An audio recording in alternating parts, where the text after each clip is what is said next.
ஓகேம்மா அபிநயா, தேங்க்யூம்மா, thank you so much. Okay fine. So ஆடியோபிளாக இருக்கா? ஸோ ஆன்லைனில் இருக்கிறவங்களுக்கு எல்லாருக்கும் ஆடியோபிளாக இருக்கா நான் பேசுறது? ஸோ வீடியோ கிளியராக இருக்கா? ஆடியோ அண்ட் வீடியோ கிளியராக இருக்கா? நல்லா கொஞ்சம் எதுவாக சொல்லுங்க, நல்லா உற்சாகமாக சொல்லுங்க. வெரி ஃபர்ஸ்ட் கிளாஸ் மார்னிங் என்ன அப்படியே ரொம்ப சைலண்டாக சொல்லக்கூடாது, நல்லா ஆர்வமாக சொல்லுங்க, சத்தமாக சொல்லுங்க. ஒருத்தர் நல்லா சத்தமாக சொல்லுங்க. உங்களுக்கு பேப்பர் ரீச் ஆயிடுச்சா? இன்னைக்கு உன்னால பேப்பர் ரீச் ஆகுதா?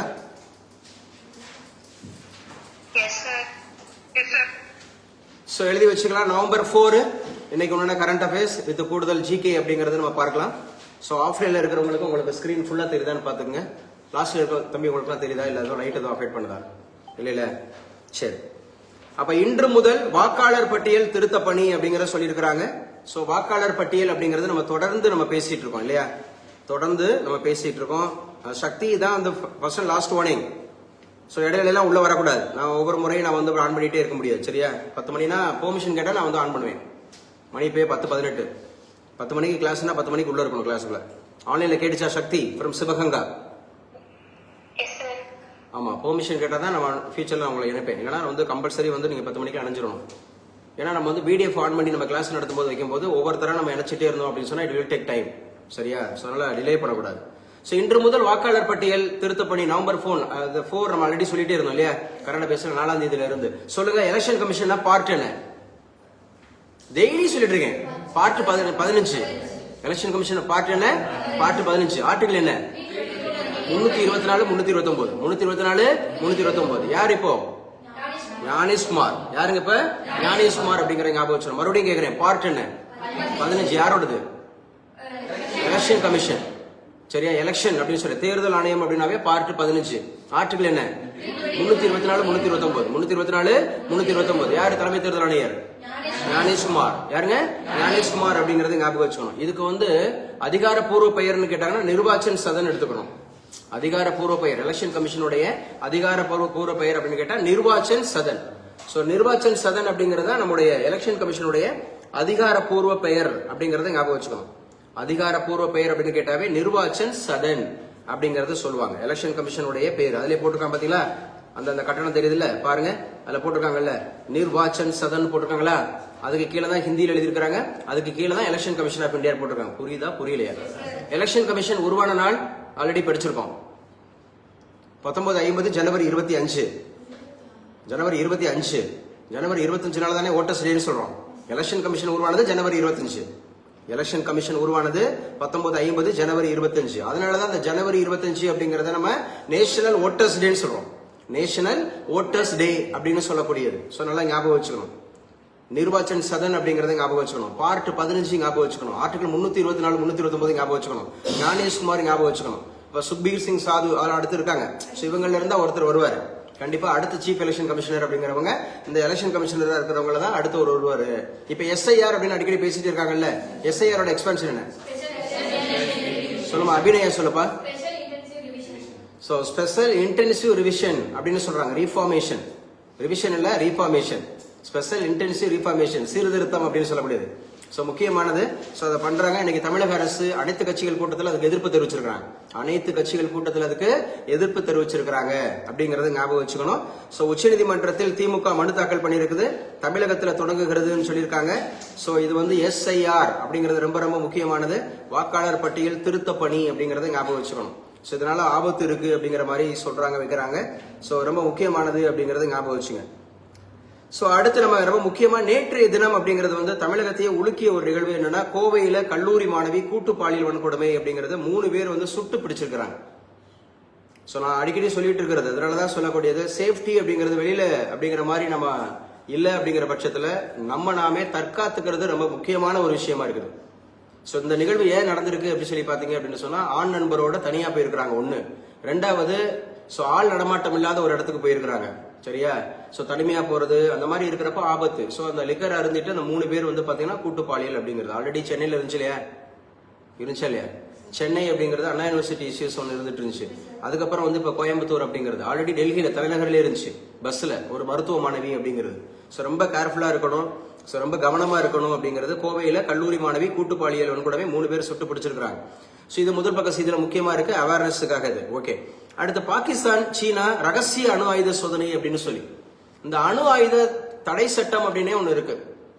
ஆனா அதை மீறிட்டு இன்னைக்கு உலக நாடுகள் எல்லாருமே என்ன பண்றாங்கன்னா அணு ஆயுதங்களை சோதனை பண்றாங்க. அணு ஆயுதங்கள் அப்படின்னா 2 விதமான அணு ஆயுதங்கள் இருக்கும். ஒன்னு ஆட்டம் பாம்பு, இன்னொன்னு வந்து ஹைட்ரஜன் பாம்பு. ஒன்னு என்ன பாம்பு? ஆட்டம் பாம்பு அப்படிங்கறது ஞாபகம் வச்சணும். அணுகுண்டு ஒட்டோஹான் அப்படிங்கிறவர் தயாரிச்சிருப்பாரு. அணுகுண்டு தயாரிச்சவர் ஒட்டோஹான் அப்படிங்கிறவர். இன்னொன்னு ஹைட்ரஜன் பாம்பு அப்படின்னு சொல்லுவோம். ஹைட்ரஜன் பாம்பு அப்படின்னாவே நியூக்ளியர் ஃபியூஷன். ஹைட்ரஜன் பாம்பு என்னது?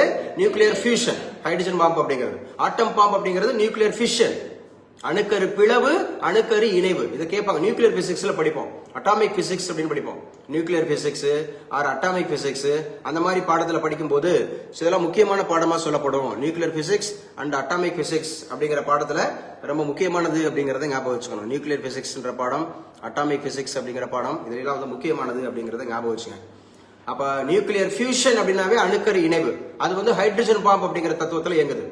நியூக்ளியர் ஃபிஷன் அப்படின்னு சொன்னாவே அணுக்கரு பிளவு. அது வந்து பாத்தீங்கன்னா ஆட்டம் பாம்பு அப்படிங்கறதுல இருக்கு. சோ ஆட்டம் பாம்பு அணுகுனாவே அணுகுண்டு.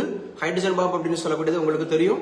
சோ இந்த ஹைட்ரஜன் பாம்பு அப்படிங்கிறது அணுகுண்டு அப்படிங்கறத விட ஆபத்தானது ஹைட்ரஜன் பாம்பு. இப்ப எல்லாம் தாக்குதல்கள் வந்து ட்ரோன் அடிப்படையில் தான் தாக்குதல் பண்றாங்க. சோ நேற்று தினம் அப்படின்னு சொல்லியிருக்காரு. ஏன்னா ரஷ்யா வந்து ஒரு பக்கம் நடத்திட்டு இருக்காங்க, பாகிஸ்தான் வந்து நடத்திட்டு இருக்கு, சீனா வந்து நடத்திட்டு இருக்கு. சோ இங்கிட்டு வந்து பாத்தீங்கன்னா வடகொரியா நடத்திட்டு இருக்காங்க. சோ உலக நாடுகள் எல்லாம் பண்ணிட்டு இருக்கனால டே கொஞ்சம் அமைதியா இருங்கடா. எங்க கிட்ட 180 மடங்கு இருக்காங்க. உலகத்தையே வந்து பாத்தீங்கன்னா சரி எங்க கிட்ட உலகத்தையே 150 முறை அழிக்கிறதுக்கு இருக்கான் அவட்ட அணு ஆயுதங்கள். சொல்லி வச்சிருக்கான். யாரு sir? Donald Trump. Donald Trump எந்த நாட்டினுடைய அதிபர்? அமெரிக்கா. எந்த கட்சி? Republic party. பேசுங்க.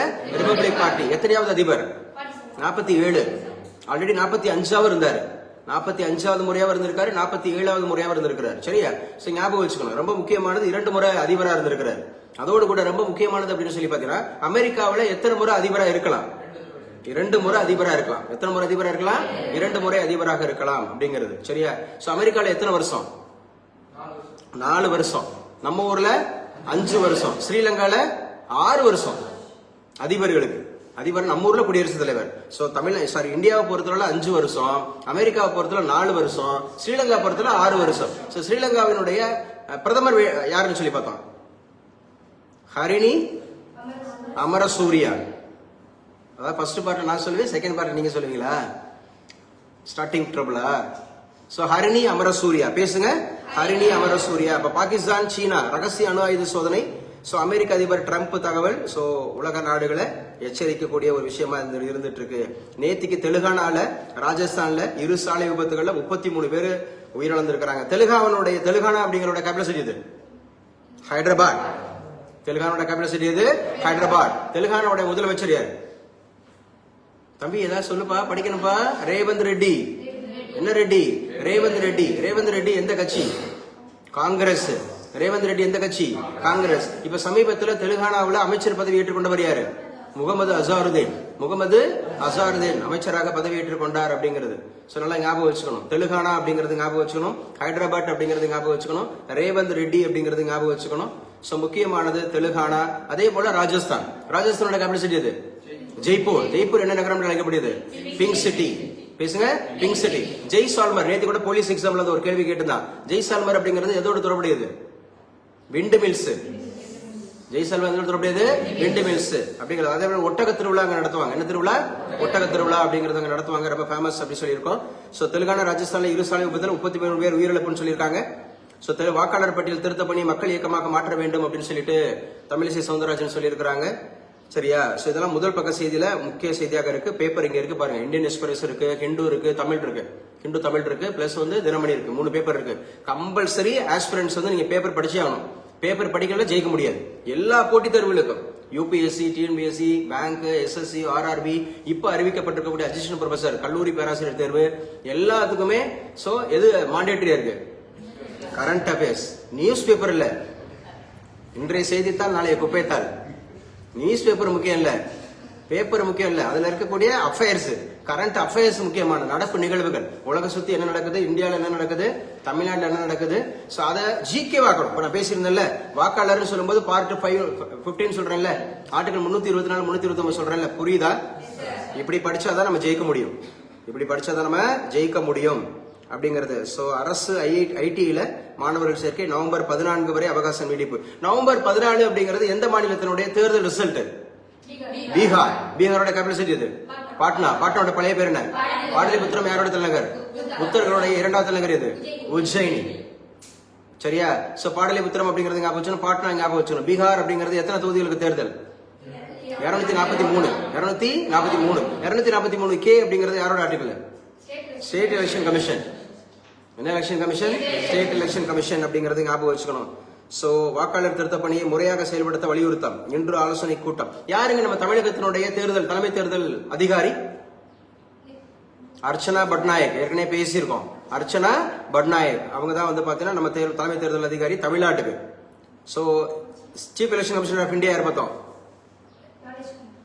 ஞானேஷ்குமார். சொல்லுங்க, ஞானேஷ்குமார். வாக்காளர் திருத்த பணியை ஆதரித்து உச்சநீதிமன்றம் செல்வோம். அதிமுக முன்னாள் அமைச்சர் டி ஜெயக்குமார் சொல்லியிருக்கிறார். சோ நாங்க அது மாதிரி போவோம் அப்படின்னு சொல்லியிருக்காங்க. மத்திய அரசுக்கு பேசாதீங்க. மத்திய அரசுக்கு முதல்வர் கடிதம். பேப்பரை பார்த்துட்டே வாங்க. எப்படி நான் ஒரு பேப்பரை ரீட் பண்றேன், எப்படி எதுனா முக்கியமானதுன்னு பாக்குறோம், அதுல எப்படி கூடுதல் தகவல். இப்படிதான் நீங்களும் பேப்பர் வாசிக்க கத்துக்கணும். பேப்பர் ரயிலில் இருந்து தவறி விழுந்து மகாராஷ்டிரா வேளாண் அதிகாரி உயிரிழப்பு. இதெல்லாம் சும்மா ஜெனரல் தெரிஞ்சுக்கிறதுக்காக. கிளாஸ் கட் ஆயிடுச்சாமா? ஆன்லைன்ல கிளாஸ் இருக்கீங்களா? கட் ஆயிடுச்சா?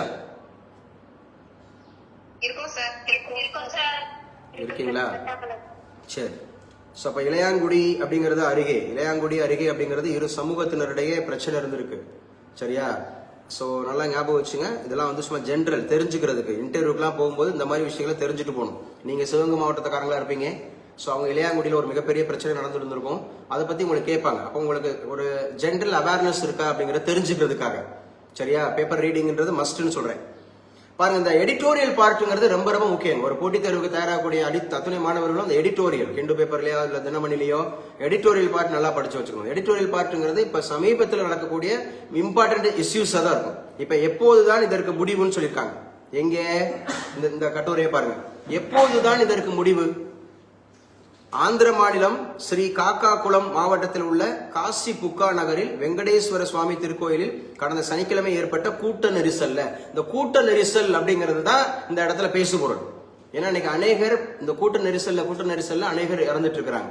குறிப்பா வந்து பாத்தீங்கன்னா திருவிழாக்கள்ல இறந்துட்டு இருக்கிறாங்க, கோவில்கள் அந்த மாதிரி இருக்கக்கூடியது, இந்த மாதிரி கட்சிகளுடைய கூட்டத்துல அந்த மாதிரி இறக்குறாங்க. நிறைய. அப்ப கூட்ட நெரிசல்ல 9 பேர் உயர்ந்திருக்கிறார்கள். புதிதாக கட்டப்பட்டிருக்கும் அந்த கோயிலில் சர்வ ஏகாதசி என்பதால் பக்தர்கள் கூட்டம் அலைமோதியது. அப்ப வித்தவுட் அந்த மாதிரி ஒரு என்ன சொல்றது, அந்த ஒபீடியன்ஸ் இல்லாததுனால, அல்ல சரியான பராமரிப்பு இல்லாததுனால அநேகர் இறந்துட்டு இருக்காங்க.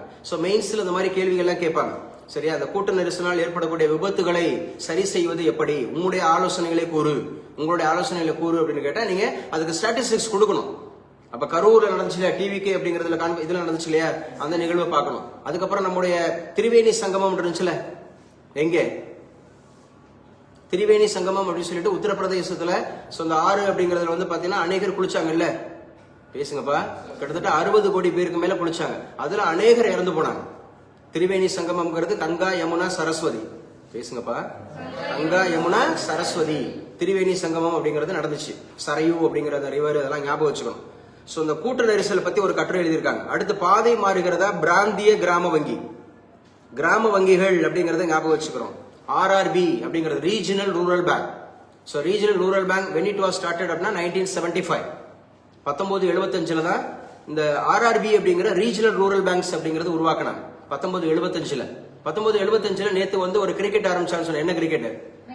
மென் வேர்ல்டு கப். அப்படிங்கிறது எந்த வருஷம்? 1975. இந்தியா அனுப்பிய முதல் செயற்கைக்கோள் இது ஆரியப்பட்டா எந்த வருஷம்? 1975. ஆரியப்பட்டா எந்த வருஷம்? 1975. ஆரியப்பட்டாங்கிறது ரஷ்யால இருந்து அனுப்பப்படுச்சு. ரஷ்யால இருந்து அனுப்பப்படுச்சு. பாதை மாறுகிறதா பிராந்திய கிராம வங்கி அப்படின்னு சொல்லி இருக்காங்க. படித்தால் மட்டும் போதுமா அப்படின்னு ஒரு கட்டுரை எழுதியிருக்காங்க. படிச்சா மட்டும் போதுமா? இன்னைக்கு 10 பட்டங்களோட வாங்கி வச்சிருக்கலாம். அண்மை காலமாக உயர்கல்வியில் சேர்க்கை பெறுவோர் எண்ணிக்கை அதிகரித்து வருகிறது. கடந்த காலத்துடன் ஒப்பிடும்போது பள்ளிக்கல்வி உயர்கல்வியில் மாணவர்கள் சேர்க்கையானது பெருமை கொள்ளும் வகையில் உள்ளது. ஒட்டுமொத்த அளவில் இளநிலை பட்டப்படிப்புகளில் மாணவர்கள் எண்ணிக்கை அதிகமாக உள்ளது. அதன் பிறகான முதுநிலை படிப்பு, முனைவர் பட்ட ஆய்வுகளில் மாணவிகளின் எண்ணிக்கையே அதிகமாக உள்ளது. பாருங்க, பட்டப்படிப்புல வந்து பாத்தீங்கன்னு சொன்னா மாணவர்கள் அதிகமா இருக்கிறாங்களா? ஆனா மேற்படிப்பு, பட்ட மேற்படிப்பு அப்படின்னு சொல்லி போகும்போது, முனைவர் படிப்பு பிஹெச்டின்னு போகும்போது பெண்கள் தான் அதிகமா இருக்கிறாங்க. அப்படியே மாறுது பாருங்க, மாறுது.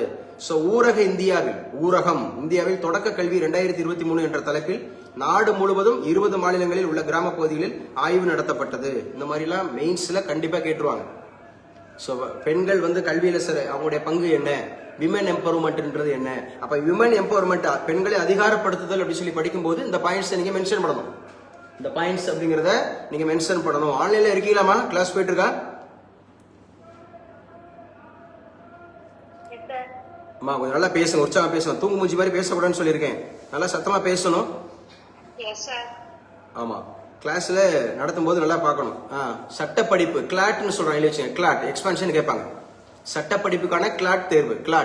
கிளாட்னு சொன்னா காமன் லா ஆப்டிடியூட் டெஸ்ட். காமன் லா ஆப்டிடியூட் டெஸ்ட். இந்த எக்ஸாம்ஸ் அப்படிங்கிறது எப்படி மருத்துவத்துக்கு நீட்னு ஒரு எக்ஸாம் வைக்கிறாங்கல்ல. டாக்டர் ஆகணும், எம்பிபிஎஸ் படிக்கணும்னா நீட். யூஜி படிச்சாலும் சரி, பிஜி படிச்சாலும் சரி, நீட் எக்ஸாம்ஸ் அப்படிங்கறது எழுதணும். அது போல லா படிக்கணும் அப்படின்னாவே கிளாட் எக்ஸாம்ஸ் எழுதணும்.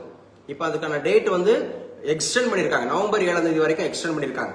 எக்ஸாம் டேட் டிசம்பர் 7 நம்ம கிளாஸ் நடத்துறோம். சரியா? யாரும் +2 படிச்சுட்டு இருந்தாங்கன்னா லா காலேஜ், அதாவது நேஷனல் லெவல் இம்பார்ட்டன்ட் யூனிவர்சிட்டிஸ்ல லா காலேஜ் அப்படிங்கிறது, சரியா, மத்திய அரசால் நடத்தப்படக்கூடிய அந்த கல்லூரிகளில் நம்ம லா படிக்கணும், சட்டம் படிக்கணும் அப்படின்னு சொன்னா கிளாட் எக்ஸாம்ஸ் எழுதிருக்கணும். கிளாட் அதுக்கு குவாலிஃபிகேஷன் +2 அப்படிங்கிறது. யூஜி படிக்கிறதுக்கு +2 தான். இப்பவே நீங்க எழுதலாம், +2 படிச்சுட்டு இருக்கும்போது எழுதலாம். Last date November 7, exam date December 7. So இதுக்கான சிலபஸ் பாத்தீங்கன்னா நம்ம படிக்கிறது தான். ஆப்டிடியூட் படிக்கிறோம்ல, ஆப்டிடியூடு, ரீசனிங், இங்கிலீஷ், அதுக்கப்புறம் லா ஆப்டிடியூட்னு ஒன்று இருக்கு. லா ஆப்டிடியூட்னா நம்ம பாலிட்டி படிச்சோம், இந்தியன் கான்ஸ்டிடியூஷன், அதான் சிலபஸ். ஈஸியா அடிக்கலாம். சோ அதுக்கான டேட் சொல்லியிருக்காங்க கிளாட். அதே மாதிரி நீங்க எம்எல் படிக்கிறதா இருந்தாலும் அடுத்து அதுக்கும் நீட் எழுதணும். பிஜி படிக்கிறதுக்கும் நீட் என்ற கிளாட் எழுதணும். கீட்டு. சோ அந்த மாதிரி கிளாட் அப்படிங்கிறது ஞாபகம் வச்சுங்க. It is also very very important. Karur நெரிசல் அப்படிங்கிறது சிபிஐ அதிகாரிகள் ஆய்வு பண்ணிட்டு இருக்காங்களா? பேசுங்க. கரூர் அப்படிங்கிறது எந்த பண்டைய கால அரசருடைய தலைநகராக இருந்துச்சு? சேரர்களுடைய தலைநகரம் அப்படிங்கிறது வஞ்சி. வஞ்சிங்கிறதோட இப்ப தற்போதைய பேர் தான் கரூர். கேரள புத்திரர்கள் யாரு? சேரர்கள். கேரள புத்திரர்கள் யாரு? சேரர்கள். 18 யாரை பற்றி குறிப்பிடுகிறது? சேரர்கள். 18 எத்தனை பாடல்கள் கிடைத்தது? 80 பாடல்கள் கிடைத்தது. எத்தனை பாடல்கள் கிடைக்கல? 20 பாடல்கள் கிடைக்கல. 18 அப்படின்னு சொன்னாவே 10 சேர மன்னர்களை பத்தி 10 புலவர்கள் பாடினது. 10 சேர மன்னர்களை பத்தி 10 புலவர்கள் பாடினது. முதல் 10 கிடைக்கல, கடைசி 10 கிடைக்கல. சரி, 18 அப்படிங்கிறது 10 பாட்டா 8 தொகையா? 8 தொகை. புறநானூறு 18 தான் புறநூல். 8 தொகையில 5 + 2 + 1. 5 + 2 + 1. அந்த 1 யாரு? நேத்து கூட சொன்னேன். அந்த அகம்புறம் யாரு? பரிபாடல். அந்த அகம்புறம் யாரு?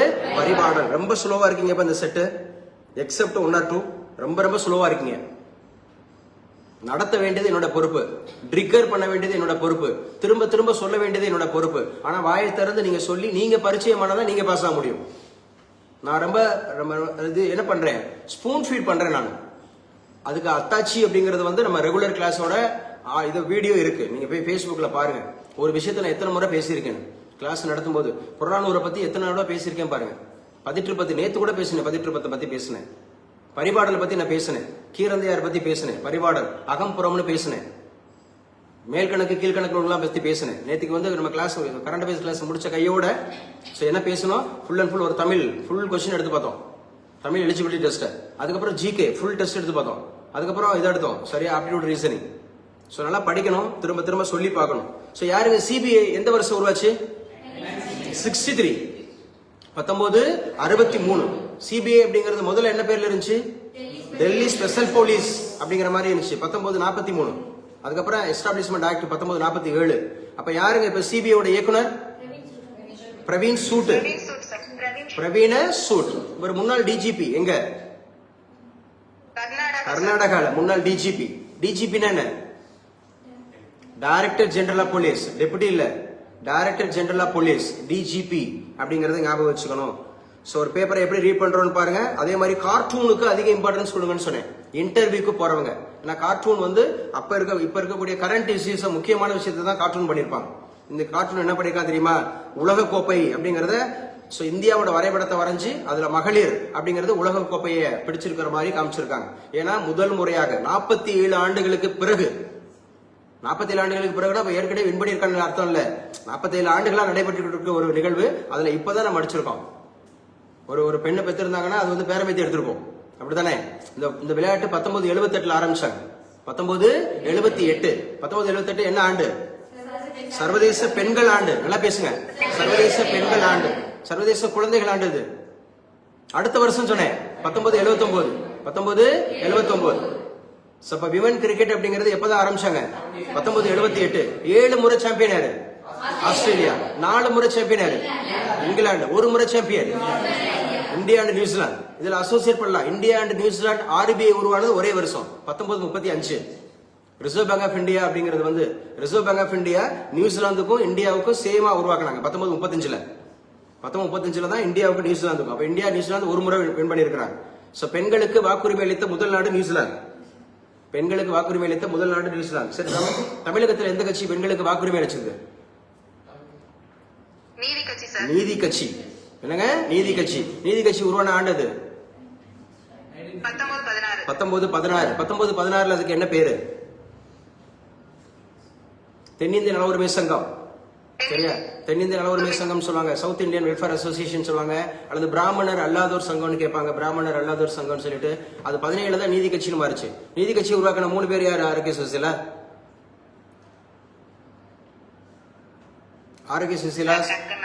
டக்குனு ஞாபகம் இல்ல. TM நாயர் இருக்காரு, நடேச முதலியார் இருக்காரு, PTTR செட்டியார் இருக்காரு. டக்குனு ஞாபகம் வந்தாதான் நம்ம பரிச்சயமா இருக்கணும்னு அர்த்தம். சரியா? டக்குனு ஞாபகம் வந்தாதான் பரிச்சயமா இருக்கணும்னு அர்த்தம். இப்ப நான் என்ன உங்ககிட்ட இங்க பாரு, நான் ஏதாவது நோட்ஸ் வச்சிருக்கேனா? நான் பேசிட்டு இருக்கேன். கூடுதல் விஷயம் இது எதனால சாத்தியம்? நான் வந்து பயங்கர நான் டாக்டரேட் படிச்சதுனாலயா? அப்படி பார்த்தா இன்னைக்கு தானே பேப்பர், இன்னைக்குள்ள பேப்பர் தானே இது. பேசுற புரியுதா? பரிச்சயம்ங்க, பிராக்டிஸ்ங்க. Practice makes perfect.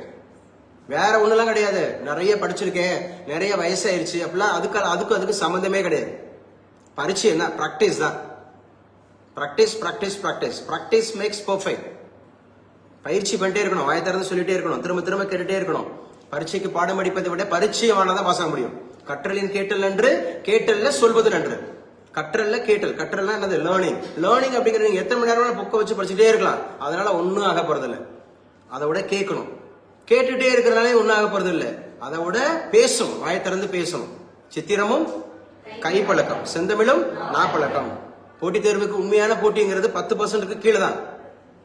10% கீழே தான். அநேகர் வந்து 100 போஸ்டுக்குள்ள இருந்துச்சுன்னா அப்ளை பண்ணவே மாட்டாங்க. ஆனா உண்மையாவே படிக்கிறது 1000 பேரா தான் இருப்பேன். உருப்படியா படிக்கிறவன் 1000 பேரா தான் இருப்பான். அது 100 போஸ்டா இருந்துச்சுன்னா 10%, பிலோ 10% தான் இருக்கும். போட்டித் தேர்வுல ஜெயிக்கிறது அவ்வளவு ஈஸி. காரணம் என்ன அப்படின்னு சொல்லி தெரியுமா?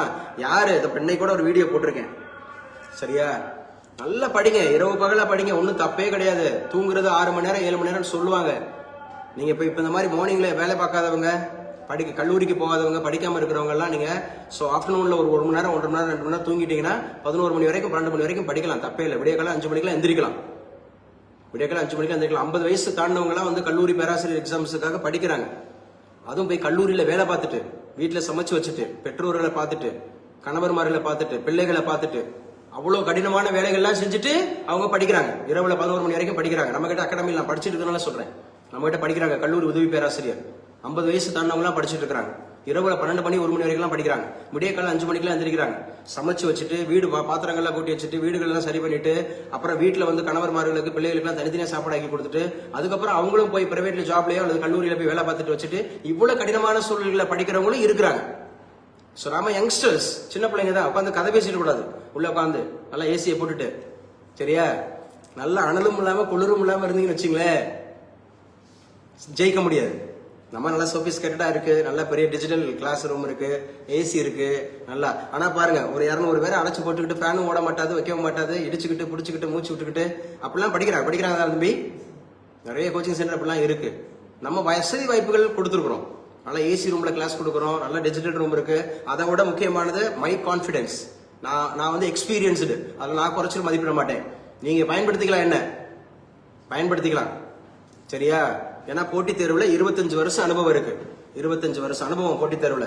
பர்டிகுலரா நம்ம வந்து பாத்தீங்கன்னா யூபிஎஸ்சியா இருக்கட்டும், டிஎன்பிஎஸ்சியா இருக்கட்டும், பேங்கா இருக்கட்டும், எஸ்எஸ்சியா இருக்கட்டும், ஆர்ஆர்பியா இருக்கட்டும், ஸோ ஒரு 10th லெவலில் நீங்கள் உள்ள வந்துட்டீங்கன்னா கல்லூரி படிப்பு ஒரு பேராசிரியர் ஆகிற வரைக்கும் we will support you. பேராசிரியர் ஆகிற வரைக்கும் we will support you. அப்படிங்கிற போது பயன்படுத்தணும், நல்லா வாயை திறந்து சொல்லணும். ருத்ரகணி நல்லா சத்தமா பேசுவான்னு ஏன் சொல்றேன், ஏன்னா அப்ப இன்டர்வியூல அந்த பழக்கம் வரும். தொட்டில் பழக்கம் சுடுகாடு மட்டும் சொல்லுவாங்கல்ல, 5 விளையாதது 50 விளையாது. சோ நம்ம எப்படி பேசுறோமோ அங்க அப்படிதான். அங்க நான் தான் சொன்ன இன்டர்வியூல எப்படி கேள்வி கேட்பாங்க, வாயை திறந்து பதில் சொல்லணும். எல்லா எக்ஸாமுக்கும் இன்டர்வியூ இருக்கு, பர்டிகுலரா பேங்கிங் கிளரிக்கலுக்கு இன்டர்வியூ இருக்கு, குரூப் 1க்கு இருக்கு, குரூப் 2க்கு இருக்கு, அசிஸ்டன்ட் ப்ரொஃபசர் எக்ஸாம் இருக்கு, எல்லா போட்டித் தேர்வுகளுக்கும் இன்டர்வியூ ஒன்று இருக்கு. அப்ப அந்த இன்டர்வியூல வந்து பாத்தீங்கன்னா உங்க நாலேஜை மட்டும் செக் பண்ண மாட்டான், உங்களுடைய பிரசன்டேஷன் பார்ப்பாங்க, எப்படி லாங்குவேஜ் நீங்க பயன்படுத்துறீங்கன்னு பார்ப்பாங்க, எப்படி நீங்க பாக்குறீங்கன்னு பார்ப்பாங்க, எப்படி பிஹேவ் பண்றீங்கன்னு பார்ப்பாங்க, எப்படி உள்ள என்டர் ஆகுறீங்கன்னு பார்ப்பாங்க, எப்படி அவங்கள்ட்ட பெர்மிஷன் கேட்டு உட்காடுறீங்கன்னு பார்ப்பாங்க, எத்தனை மணிக்கு இன்டர்வியூ கரெக்டா அட்டன் பண்றீங்கன்னு பார்ப்பாங்க. 10 மணிக்கு கிளாஸ் சொன்னா 10:20க்கு வந்துட்டு பெர்மிஷன் கூட கேட்கறது இல்ல. திடீர்னு பசங்களை பூரா காணும், ஒருவேளை நான் வந்து எல்லாத்தையும் நீக்கி விட்டாயிலாக்க நினைச்சேன் நான். ஒரு வாரமா பசங்களே இல்ல, நான் கூட மகளிர் மட்டும் சொல்லிட்டு இருந்தேன், அப்படித்தானே மகளிர் மட்டும் இந்த அகாடமியாக நினைச்சிட்டு இருந்தேன் நான். சோ கான்செப்ட் புரிஞ்சுக்குங்க, நல்லா படிங்க, திரும்ப சொல்லுங்க. மகளிர் உலகக்கோப்பை கிரிக்கெட் போட்டி எப்போது நடைபெற்றது? 78ல தான் ஃபர்ஸ்ட் நடந்தது. எத்தனை ஆண்டுகளுக்கு பிறகு இந்தியா?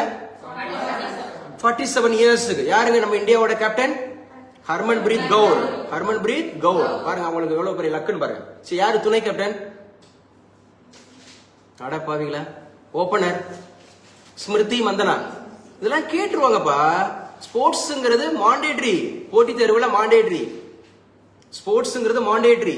அப்டேஷன் இல்லைன்னு வச்சுங்க, if you are not updated you will be outdated. If you are not updated you will be outdated. போட்டி தேர்வுக்கு நல்லா படிங்க, 6 மாசம் தான் அரசு வேலைக்கு ஓடி போயிடலாம். அனுபவத்துல சொல்றேன் நான், அசம்ஷன் கிடையாது. ஒரே வருஷத்துல 4 எக்ஸாம் 5 எக்ஸாம்லாம் படிச்சவங்க இருக்கிறாங்க. வரும்போது ஆரம்பத்தில் இப்போ உங்களை மாதிரி தான் இருந்தாங்க. சாதனையாளர்கள் பிறப்பதிலே உருவாக்கப்படுகிறார்கள், புரிஞ்சுங்க. உருவாக்கலாம், நான் உருவாகவே மாட்டேன் அப்படின்னா தான் உருவாக முடியாது. நான் என்னை மட்டும் உருவாக்கிப்பாரு, என்னை மட்டும் உருவாக்கிடுவேக்கும் அப்படின்னு நினைச்சிட்டு போய் அப்படியே கழுத்தை பிடிச்சி உள்ளே தள்ள முடியும் ஒரு குதிரையை தண்ணி காட்டுறதுக்கு. என்னைய மட்டும் பாஸ் ஆக்கிப்பாரு, உன்னால முடியுமா? எவனாலே முடியாது. சரியா? நான் ஆகவே மாட்டேன்னு சொன்னா ஒண்ணுமே பண்ண முடியாது. Can create success, cannot create fails. முடியும்னா முடியுங்க.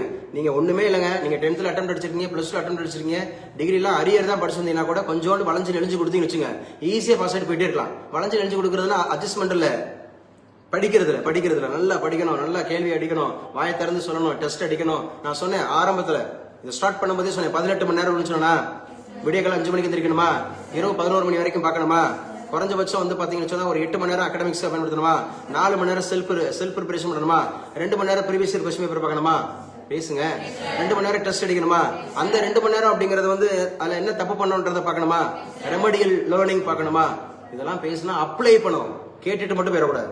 We have to apply. தாராளமா பார்க்கலாம், விடியக்காலம் 5 மணியே எல்லாரும் பார்க்கலாம், இரவு 11 மணியே எல்லாரும் பார்க்கலாம். பார்க்கலாமா இல்லையா? இந்த விமன் கிரிக்கெட்லாம் நடந்துச்சு, நைட்டு வரைக்கும் நடந்துட்டு இருந்துச்சு, நைட்டு 1 மணிக்கு 2 மணிக்கு தான் முடிச்சாங்க அப்படின்ற மாதிரி எல்லாத்தையும் விடிய பார்த்துட்டு தான் இருந்தாங்க. ஸோ ஸ்மிருதி மந்தனா அப்படிங்கிறவங்க யாரு? ஸோ துணை கேப்டன். யாரு கேப்டன்? ஹர்மன் பிரீத் கவுர் அப்படிங்கிறது. ஸோ ஃபர்ஸ்ட் உலக கோப்பை மென் எப்ப அடிச்சாங்க இந்தியா? 1983. 1983 யாரோட தலைமையில? கபில் தேவோட தலைமையில. 2011 யாரோட தலைமையில? MS தோனி அவருடைய தலைமையில. 2025 யாரோட தலைமையில? ஹர்மன் பிரீத் கவுர். 4வது முறை கேட்கிறேன், ஹர்மன் பிரீத் கவுர் அப்படிங்கறத ஞாபகம் வச்சுங்க. சோ 1983, 2011, 2025 மென்னுல 2 முறை, சோ விமன்ல 1 முறை. யாருங்க இந்த ஐசிசியோட தலைவர்? ஜெய்சா. சொல்லுங்க, ஜெய்சா அப்படிங்கிறது. சோ இன்னைக்கு டிஎஸ்பி அப்படிங்கிற பதவி யாருக்கு கொடுக்கப்பட்டிருக்கு? டிஎஸ்பி தீப்தி சர்மா. தீப்தி சர்மா எந்த மாநிலத்தை சேர்ந்தவங்க? உத்தரப்பிரதேச மாநிலத்துல தீப்தி சர்மா அப்படிங்கிறவங்க சோ விமன் ஆஃப் தி சீரீஸா இருந்தாங்க. அவங்களுக்கு டிஎஸ்பி கொடுத்திருக்காங்க. டிஎஸ்பி என்ன? Deputy superintendent of police. Deputy superintendent of police நம்ம இந்த தமிழ்நாட்டில் ஆகணும்னு சொன்னா குரூப் 1 பாஸ் பண்ணணும். குரூப் 1 பாஸ் பண்ணாதான். இப்ப டெபுட்டி சூப்பரண்ட் ஆஃப் போலீஸ் போயிட்டாங்கல்ல, இன்னும் ஒரு கொஞ்ச நாள் அவங்க ஏடிஎஸ்பி ஆயிருவாங்க. ஏடிஎஸ்பி ஆயிட்டாங்கன்னா எஸ்பி ஆயிருவாங்க.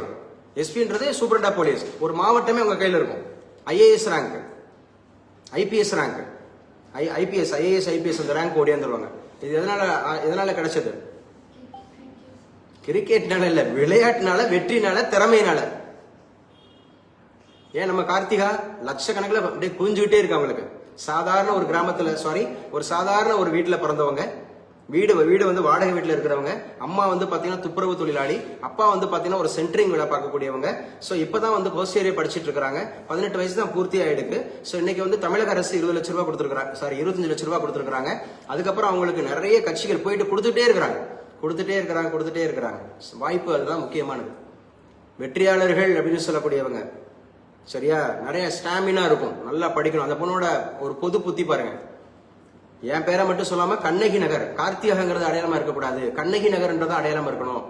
எங்க பிள்ளைங்க வந்து வேலைக்கு +2 மேல பிள்ளைங்க, பொம்பளை பிள்ளைங்க படிக்கவே முடியாது. காரணம் வறுமை. சோ இது கண்ணகி நகர் அப்படின்னு சொன்னாவே வேலை கொடுக்க மாட்டாங்க. ஏன் மத்த அபினேஷை விட கண்ணகி நகர் கார்த்திகாவை ஏன் புகழப்படுறாங்க அப்படின்னா காரணம் இருக்குங்க. அவங்க கடந்து வந்த பாதை இருக்கு, அவங்க ஹடில்ஸ் இருக்கு. காலையில கஞ்சி சோறு தான் இருக்கும். சோ அதை கூட நாங்க சாப்பிடறதுக்கு நேரம் இருக்காது. அப்ப எங்க கோச் வீட்டுல தான் நாங்க போய் இந்த நான்வெஜ் எல்லாம் சமைச்சு சாப்பிடுவோம். அவங்க கொடுப்பாங்க. அப்ப சாப்பாட்டுக்கு அங்க இடையூறு, பிரச்சனை, சாப்பிட முடியல, சாப்பாடு கிடைக்கல. சோ நல்ல இடத்துல விளையாட முடியல. அப்ப அந்த பொண்ணு வந்து அழகா கோரிக்கை வைப்பாங்க தமிழக அரசுக்கு, எங்களுக்கு கல்வியும் விளையாட்டும் வேணும். அப்ப கல்வி அப்படிங்கிறதுக்கு எங்களுக்கு ஒரு டியூஷன் சென்டர் மாதிரி அமைச்சு கொடுங்க, ஒரு நல்ல ஒரு கட்டிடங்கள் மாதிரி கட்டி கொடுங்க, விளையாட்டுக்கு எங்களுக்கு வசதி வாய்ப்புகள் செஞ்சு கொடுங்க. கண்ணகி நகர் அப்படின்னு சொன்னாவே சென்னையில புறந்தள்ளப்பட்ட நகரா இருக்குது. எல்லாருமே அதை வந்து எல்லாருமே திருடர்களா இருப்பாங்க, அது மாதிரி கொள்ளைக்காரலா இருப்பாங்க, ரவுடிசமா இருப்பாங்கன்னு சொல்றாங்க. அந்த பொண்ணு சொல்லுது ரவுடிசமா இருப்பாங்க, வேலை கொடுக்க மாட்டாங்க. அதனால எங்க அண்ணன் எங்க அக்காக்கெல்லாம் என்ன பண்ணுவாங்களாம், சோ அட்ரஸை சேஞ்ச் பண்ணிட்டு வேலைக்கு போவாங்க.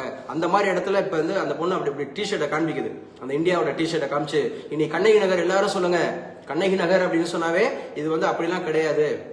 மெட்ராஸ் அப்படிங்கிற திரைப்படத்துல அழகா சொல்லியிருப்பாரு சரியா. பா ரஞ்சித் அப்படிங்கிறவர் மெட்ராஸ்ல இருக்கிறவங்க அந்த மாதிரி ஸ்லம்ல இருக்கிறவங்களாவே இந்த மாதிரி ரவுடிசமா காமிச்சதை அது அப்படியே ஆப்போசிட் காமிச்சிருப்பாரு. இங்க விளையாட்டுன்றது இருக்கு, இங்க கல்விங்கிறது இருக்கு, இங்க வந்து அடையாளம்ங்கிறது இருக்கு, ஸோ நிறைய அச்சீவ்மெண்ட்ஸ் இருக்கு அப்படின்னு சொல்லி. பா ரஞ்சித் கூட அந்த இடையில ஒரு பேட்டி பார்த்தேன். இந்த படத்தை கூட அவர் அந்த மெட்ராஸ்ங்கிற திரைப்படத்தை வந்து பாத்தீங்கன்னா அந்த போர்டுக்கு அவர் காண்பிக்கும் போது, நீங்க ரவுடிஸுக்கு தான் படம் எடுத்திருக்கீங்க, ரவுடிஸ் போய் போட்டு காமிங்கன்னு சொல்லி சொன்னாங்களாம். ரவுடிஸ் எந்த படத்தை, மெட்ராஸ்ங்கிற திரைப்படத்தை பார்த்தா அவ்வளவு சூப்பரா இருக்கும், அருமையான திரைப்படம். அதை பார்த்துட்டு தான் ரஜினிகாந்தே வந்து பாத்தீங்கன்னா அவருக்கு 2 படம் வாய்ப்பு கொடுத்தாரு, பா ரஞ்சித். அப்ப அவங்களுடைய பார்வை எப்படி பார்க்க பாத்தீங்களா, ஒரு குறிப்பிட்ட ஏரியால இருந்தாங்கன்னாவே அவங்க ரவுடிசம்னு பார்க்க வைக்குது, ஸ்லம்னு பார்க்க வைக்குது. அதுலயும் படிச்சு இருப்பான்ல, யாரோ ஒரு சிலர் செய்ய வேண்டிய தப்ப ஒரு சாதி மீது முத்திர குத்துறது, ஒரு ஏரியா மீது முத்திர குத்துறது, அதெல்லாம் உடைக்கிறது அப்படிங்கிறது தான் இந்த மாதிரியான சாதனையாளர்கள். பேசுற புரியுதா? இந்த பைசன் அப்படிங்கிற திரைப்படம் பார்த்திருந்தீங்கன்னா உங்களுக்கு புரிஞ்சிருக்கும். அவன் வந்து பாத்தீங்க அப்படின்னு சொன்னா பிச்சைக்கார பையன் காலில் விழுந்து அதை மாதிரி விழிச்சு ஜெயிச்சுட்டு போயிட்டான்னு சொல்லும்போது அழகா சொல்லுவான், ஏன்னா ஒரு புழுதி காட்டுல இருந்து, ஒரு மண்மேட்ல இருந்து, கல்மேட்ல இருந்து ஒருத்தன் ஜெயிச்சு போய் எங்கெங்கயோ போய் நின்று ஜெயிச்சுட்டு இருக்கா, வச்சுட்டு இருக்கா. நீ பிச்சைக்காரனா அது மாதிரி சொல்ற, இவன் காலிலே விழுந்துட்டான்னு சொல்ற. அவன் தனித்துவமா போய் இருக்கிறான், அவன் திறமையினால அவன் ஜெயிச்சிருக்கிறான், அவனுக்கு எவ்வளவு பிரச்சனைகள் இருக்கு பாரு. இதெல்லாம் நீங்க உள்வாங்கணும். இப்ப நான் பேசுறது நீங்க ஜெயிக்கணுங்கிறதுக்கான ஒரு மோட்டிவேஷனுக்காக சொல்றேன். ஜெயிக்கணும்னு சொன்னா எல்லா தடைகளையும் தாண்டி வரணும். எல்லாமே வந்து it is not a bed of roses, எல்லாமே என்ன சொல்றது, மலர்படுக்கை அப்படிங்கிற மாதிரி இருக்கும்னு நினைக்கக்கூடாது. சோ 5 மணிக்கு எந்திரிக்கிறது கடினம் தான். உட்காந்து அடிங்க, படிங்க, நல்லா படிங்க, வாய் திறந்து சொல்லுங்க. யங்ஸ்டர்ஸ் தானே, இப்பதானே படிச்சு வந்திருக்கீங்க, உங்களுக்கு என்ன மெயின் எக்ஸாம்ஸ் எல்லாம் கஷ்டமா? எல்லாமே செமஸ்டர்ல வந்து கட்டுரை எழுதிட்டு வந்தீங்க, இல்ல வெறுமனே எம்சிக்கு 4 1 அடிச்சு வந்தீங்களா? நல்லா வாய் திறந்து சொல்லுங்க. 4 1 அடிச்சு வந்தவங்க இல்ல நீங்களா? 10th டிஸ்கிரிப்ட் எழுதுனீங்கல்ல, +2 டிஸ்கிரிப்ட் எழுதுனீங்கல்ல, அப்ப டிஸ்கிரிப்டுக்கு பயப்படக்கூடாது. பிரிலிம்ஸ்க்கு மட்டும் 4 1 மட்டும் அடிச்சுட்டு போக கூடாது. பிஹெச்டி படிச்சு வச்சுட்டு அந்த பிள்ளைங்க எம்எஸ்சி படிச்சுட்டு எம்பிஎல்லாம் படிச்சுட்டு குரூப் 4 போதும்னுதுங்க. அப்ப எந்த அளவுக்கு ஆச்சரியமா இருக்கு. அவர் எய்ம் ஷுட் பி ஹை. நேற்று பார்த்தோம்ல 596 குறள் சொன்னமா இல்லையா? உள்ளுவதெல்லாம் உயர்வுள்ள, மற்றது தள்ளினும் தள்ளாமை நீர்த்து, ஊக்கமுடைமைங்கிற அதிகாரத்துல உள்ளுவதெல்லாம் உயர்வுள்ள, மற்றது தள்ளினும் தள்ளாமை நீர்த்து. என்னாலெல்லாம் முடியுமா, ஏன் என்னால முடியாதா, என்னாலெல்லாம் முடியுமா அப்படிங்கிற வார்த்தைக்கு என்னால முடியாதா அப்படிங்கிற வார்த்தைக்கு டிஃபரெண்ட் இருக்கா இல்லையா? நான் அடைஞ்சே தீருவேன். I want to become an IAS officer, I want to become ஒரு ஹையர் ஆஃபீஸர். ஸோ நிச்சயமா அதுக்கு ஒண்ணுதான், டெடிகேஷன் தான், சாக்ரிஃபைஸ் தான். Dedication, sacrifice. ஒன்னு ஆக்ஷன், ஆக்ஷன். ரெண்டாவது போல்டா இருக்கணும். மூணாவது கரேஜ் அண்ட் கன்சிஸ்டன்சி. கரேஜ் இருக்கணும், கன்சிஸ்டன்சி இருக்கணும். ஒரு நாள் நல்லா படிச்சுட்டு அடுத்த நாள் தூங்கிடக்கூடாது. பேசுற புரியுதா? நல்லா வாயை திறந்து சொல்லுங்க. சோ உச்சநீதிமன்றத்தில் 30 மாநில தலைமைச் செயலர்கள் ஆஜரா. தலைமைச் செயலர்கள் இருந்திருந்தா செக்ரட்டரி, சீஃப் செக்ரட்டரி. ஏன்னா 30 மாநிலங்கள்ல இருந்து தலைமை செயலர்கள் ஆஜர். என்ன விஷயம்? தெருநாய்கள் விவகாரமா. தெருநாய் அப்படிங்கிறது வந்து கட்டுப்பாடற்ற தெருநாய்களால பொதுமக்களுக்கு நிறைய ஆபத்துகள் ஏற்படுகிறது. இதெல்லாம் மெயின்ஸ்ல கட்டுரையில கேட்பாங்க. மெயின்ஸ்ல கட்டுரைகள்ல தெருநாய் அப்படிங்கிறது, தெருநாய் கடி அப்படின்றது அது இருக்குல்ல, ராபிஸ் ஒரு நாய் வெறிநாய் கடி இருக்கா, அதுக்கு மருந்து கண்டுபிடிச்சது யார் தெரியுமா? Louis Pasteur. லூயி பாஸ்டியூர் அப்படிங்கிறவர் தான் தெருநாய் கடி அந்த ராபிஸ்க்கு மருந்து கண்டுபிடிச்சார். சோ ரொம்ப முக்கியமானது, ஆராய்ச்சி மேம்பாட்டுக்கு 1 லட்சம் கோடி நிதியமா பிரதமர் மோடி தொடங்கி வைத்தார். ஆராய்ச்சிக்கும் மேம்பாட்டுக்கும் ரிசர்ச் 1 லட்சம் கோடியா, 1 லட்சம் கோடி நிதியம் அப்படிங்கிறது. +2 10ஆம் வகுப்பு பொதுத் தேர்வு அட்டவணை இன்று வெளியீடு. +2க்கும் 10th ஸ்டாண்டர்டுக்கும் சோ எக்ஸாம் எப்ப அப்படிங்கறது இன்னைக்கு வெளியிட்டுருவாங்க அப்படிங்கறத சொல்லியிருக்காங்க. சோ டி ராஜா மனுவை தலைமை நீதிபதி ஓய்வு ஒப்புதல் சொல்ல. யாருங்க இப்ப உச்சநீதிமன்ற தலைமை நீதிபதி? சூரியகாந்த். சூரியகாந்த் எத்தனையாவது? 53வது. நல்லா பேசுங்க. 53வது. சூரியகாந்த் எத்தனையாவது? 53வது. 52 யாரு? BR கவாய். சரியா? BR கவாய். 51 யாரு? சஞ்சீவ் கண்ணா. 51 யாரு? சஞ்சீவ் கண்ணா. வரிசைப்படுத்துகளை கேட்பாங்க. ஆமா, 51 சஞ்சீவ் கண்ணா, 52 BR கவாய், 53 சூரியகாந்த். யாருங்க உங்களை தேர்ந்தெடுப்பாங்க? President of India. பதவி பிரமாணம் செய்து வைக்கிறது யாரு? President of India. President of India அப்படிங்கறத ஞாபகம் வச்சுக்கணும். சரியா? சோ ரொம்ப முக்கியமானது, குடியரசு துணைத் தலைவர் இன்று கோவை வருகை, ட்ரோன்கள் பறக்க தடை. துணை குடியரசுத் தலைவர் இப்ப யாரு? CP ராதாகிருஷ்ணன். அவர் எங்க தலைவரா இருப்பாரு? ராஜ்யசபா. ராஜ்யசபாவோட ஆர்டிகிள் என்ன? 80. லோக்சபாவோட ஆர்டிகிள் என்ன? 81. ராஜ்யசபாவோட தற்போதைய சீட் என்ன? 245. மொத்த சீட் என்ன? 250. குடியரசுத் தலைவர் தேர்ந்தெடுக்கப்படக்கூடியவங்க எத்தனை? 12 பேர். 12 பேர் அப்படிங்கறத ஞாபகம் வச்சுக்கிறோம். சோ முக்கியமானது இன்னைக்கு உள்ள கரண்ட் அஃபேர்ஸ் அப்படிங்கறத கூடுதல் விஷயங்கள் பார்த்துட்டு வரோம். பெல்ஜியம் உச்சநீதிமன்றத்தில் மெகுல் ஜோக்சி மேல்முறையீடு. இந்தியாவுக்கு நாடு கடத்த உத்தரவு. யாருங்க இந்த இந்தியாவுக்கு நாடு கடத்த உத்தரவு? பெல்ஜியம் உச்சநீதிமன்றத்தில் மெகுல் சோக்சி முறையீடு. தன்னை இந்தியாவுக்கு நாடு கடத்த அனுமதித்து பிறப்பித்த உத்தரவுக்கு எதிராக பெல்ஜியம் உச்சநீதிமன்றத்தில் தொழிலதிபர் மெகுல் ஜோக்சி மேல்முறையீட்டு மனு தாக்கல் செய்துள்ளார். தொழிலதிபர் நீரவ் மோடி பஞ்சாப் நேஷனல் வங்கியில் 13,000 கோடிக்கும் அதிகமாக கடன் எழுதுங்க. நீரவ் மோடி, இதெல்லாம் அடிக்கடி கேட்டிருக்காங்க. நீரவ் மோடி. சோ பஞ்சாப் நேஷனல் வங்கி. பஞ்சாப் நேஷனல் வங்கி அப்படிங்கறதா இந்தியாவில் தோன்றிய முதல் கமர்ஷியல் பேங்க். நம்ம இந்தியாவில் பஞ்சாப் நேஷனல் பேங்க் அப்படிங்கறத ஞாபகம் வச்சுக்கணும். சோ பஞ்சாப் நேஷனல் பேங்க்ல 13,000 கோடிக்கும் அதிகமாக கடன் மோசடி செய்த வழக்கில் அவரின் உறவினருக்கும் தொழிலதிபருக்கான மெகுல் ஜோக்சி தொடர்புள்ளதாக குற்றம் சாட்டப்பட்டிருந்தது. இந்த அடிப்படையில் அவரை நாடு கடத்துறாங்க பெல்ஜியம் அப்படிங்கறத ஞாபகம் வச்சுங்க. அதே மாதிரி அனில் அம்பானி, முகேஷ் அம்பானியோட பிரதர், அனில் அம்பானியோட 7,500 கோடி சொத்துக்கள் முடக்கமா. 7,500 கோடி சொத்துக்கள் முடக்கம். அனில் அம்பானி அப்படிங்கறதோட 7,500 கோடிகள் சொத்து முடக்கம் அப்படிங்கிறது. சோ தலைமை தேர்தல் ஆணையர் அப்படிங்கிற சொல்லியிருக்கார். வாக்காளர் பட்டியல் திருத்தம் இந்திய ஜனநாயகத்தினுடைய ஒரு மைல்கல் அப்படின்னு சொல்லியிருக்கிறார். யாரு சார்? ஞானேஷ்குமார். ஞானேஷ்குமார் அப்படிங்கிற ஞானேஷ்குமார் எத்தனையாவது தலைமை நீதிபதி தெரியுமா? 26. யாருங்க முதல் தலைமை தேர்தல் ஆணையர்? சுகுமார் சென். சுகுமார் சென். எலெக்ஷன் கமிஷன் எப்போ உருவாச்சுன்னு சொன்னேன்? இன்னைக்கு தான் சொன்னேன். 1950 ஜனவரி 25. ஜனவரி 25 என்ன தினம்னு சொன்னேன்? நேஷனல் ஓட்டர்ஸ் டே. பேசுங்க. நேஷனல் ஓட்டர்ஸ் டே அப்படிங்கிறது. நேஷனல் ஓட்டர்ஸ் டே. பீகார் வளர்ச்சி குறித்து பிரதமர் மோடி பேசாதது ஏன் அப்படின்னு சொல்லியிருக்கிறார். நாட்டு துப்பாக்கி விமர்சனம். எந்த பிரதமரும் இப்படி பேசியதில்லை. தேஜஸ்வி கண்டனம். ஜாதி ஆதிக்கத்தில் பீகார் தேர்தல் அரசியல். ஜாதி ஆதிக்கத்தில் பீகார் தேர்தல் அரசியல் அப்படின்னு சொல்லியிருக்கிறாங்க. ஏற்றுமதியாளருடன் பிரதமர் மோடி ஆலோசனை. ஏற்றுமதி இறக்குமதிக்காகவே இந்தியாவில் எந்த வங்கி இருக்கு தெரியுமா? எக்ஸ்போர்ட் இம்போர்ட்டுக்காகவே இந்தியாவில் ஒரு வங்கி இருக்கு. எக்ஸிம் பேங்க். 1982. அதே வருஷம் 1982 இன்னொரு வங்கி உருவாச்சு. நபார்டு. நபார்டு அப்படிங்கறதும் எக்ஸிம் பேங்க்கும் ஒரே வருஷம். நபார்டு அப்படின்னாவே national bank for agriculture and rural development. நபார்டும் 1982 தான். எக்ஸிம் பேங்கும் 1952 தான். NABARD 1982, Exim bank 1982. ஏற்றுமதியாளருடன் பிரதமர் மோடி ஆலோசனை. இந்த டம்பிங் அப்படிங்கிற ஒரு கான்செப்ட் இருக்கும். டம்பிங் பிரைஸ்னு ஒரு கான்செப்ட் இருக்கும். பிகாம் படிச்சவங்க நிறைய பேர் இருக்கீங்க. டம்பிங் பிரைஸ் என்ன தெரியுமா? உள்நாட்டுல உற்பத்தியான ஒரு பொருள் அதனுடைய அடக்க விலையை விட வெளிநாட்டுல லோ காஸ்ட்ல விற்கிறதுக்கு பேர் தான் டம்பிங் பிரைஸ் கேட்பாங்க. சரி, எக்ஸ்போர்ட்டும் இல்ல இம்போர்ட்டும் இல்ல, நான் வந்து இந்த மாதிரி என்னுடைய நாட்டிலே இருக்கேன் அப்படின்னா என்ன அர்த்தம்? அதுக்கு பேரு எக்ஸ்போர்ட்டும் பண்ணல இம்போர்ட்டும் பண்ணல. சரி, லாபமும் இல்ல நட்டமும் இல்ல அப்படிங்கிற மாதிரி இருந்தா என்ன? பிரேக் ஈவன் பாயிண்ட் சொல்லுவாங்க. என்ன point? Break even point. Break even point என்ன? there is no profit, there is no loss. Margin of safety இப்படிலாம் படிச்சிருப்பீங்க, பிரேக் ஈவன் பாயிண்ட்லாம் படிச்சிருப்பீங்க, ப்ராஃபிட் வால்யூம் ரேஷியோ எல்லாம் படிச்சிருப்பீங்க.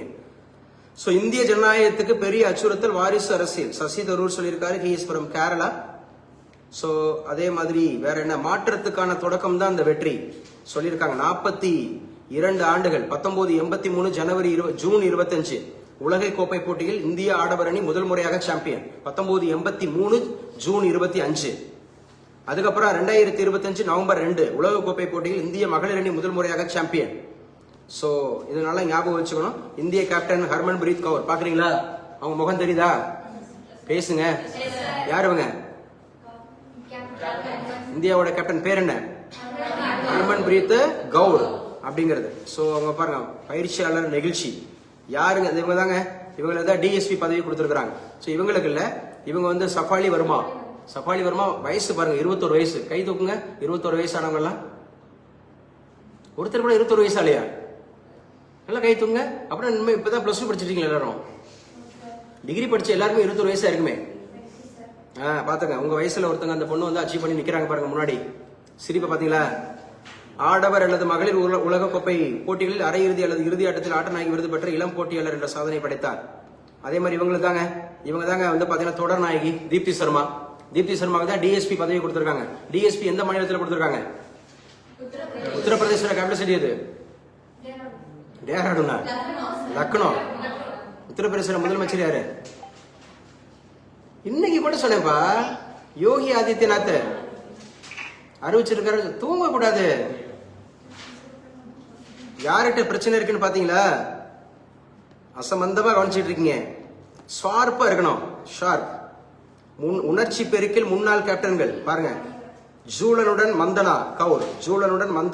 ஜூலன் அவங்க வந்து முன்னாள் கேப்டனா. அதே மாதிரி மித்தாலி ராஜ் முன்னாள் கேப்டன். மித்தாலி ராஜ் அவங்களுக்கெல்லாம் கிடைக்காத ஒரு வாய்ப்பு ஹர்மன் பிரீத் கவுருக்கு கிடைச்சிருக்கு. இந்த பாருங்க, ஜூலன் அவங்களும் பழைய கேப்டன். அதே மாதிரி மித்தாலி ராஜ் அவங்களும் பழைய கேப்டன். சோ 47 ஆண்டுகள் 1978 ஆரம்பிச்சது. சோ கிட்டத்தட்ட 47 ஆண்டுகளுக்கு பிறகு இந்த ஒரு நிகழ்வு நடந்திருக்கு. சோ ரொம்ப முக்கியமானது அப்படிங்கறத ஞாபகம் வச்சுங்க. சரியா? அப்ப யாருங்க வந்து 7 முறை வின் பண்ணது? ஆஸ்திரேலியா. 7 முறை வின் பண்ண ஒரு விஷயத்த அரையிறுதியோட போயிட்டு வாங்கடான்னு சொன்னா எப்படி இருந்திருக்கும் அவங்களுக்கு?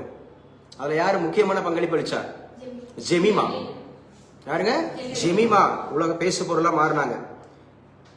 சோ அதே மாதிரி இதுல வந்து பாருங்க, ஆப்கானிஸ்தான்ல சக்தி வாய்ந்த நிலநடுக்கமா 20 பேர் உயிரிழப்பு. ஆப்கானிஸ்தான் அப்படிங்கிறது தாலிபான்களுடைய ஆட்சி நடந்துட்டு இருக்கு. ஆப்கானிஸ்தானுக்கும் இந்தியாவுக்கும் உண்டான அந்த எல்லை கோட்டுக்கு பேர் என்ன? தூரேன். நேத்து கூட சொன்னேன். இந்தியாவுக்கு ஆப்கானிஸ்தானுக்கு தூரேன். பாகிஸ்தானுக்கும் ஆப்கானிஸ்தானுக்கும் இதுதான் தூரேன். இந்தியாவுக்கும் பாகிஸ்தானுக்கும் ரெட் கிளிஃப். இந்தியாவுக்கும் சைனாவுக்கும் மக்மோகன். நேத்து கூட வந்துச்சு அந்த கேள்வி. மக்மோகன். உக்ரைன்ல ரஷ்யா முன்னேற்றம். உக்ரைனோட கேபிட்டல் சிட்டி என்ன சொன்னேன்? கியூ. ரஷ்யாவோட கேபிட்டல் சிட்டி என்ன சொன்னா? மாஸ்கோ. ரஷ்யாவோட அதிபர் யாரு? Vladimir Putin. உக்ரைனோட அதிபர் யாரு? ஒலாதிமிர் ஜெலன்ஸ்கி அப்படிங்கறது ஞாபகம் வச்சுக்கோ. காசா இதெல்லாம் பார்த்தாச்சு. So class over. இன்னைக்கு நடந்த இதெல்லாம் பாத்துக்குங்க. டெட் தேர்வு. சோ டிஇடி எக்ஸாமுக்கு ஹால் டிக்கெட் ஓபன் பண்ணியாச்சு. TET exams.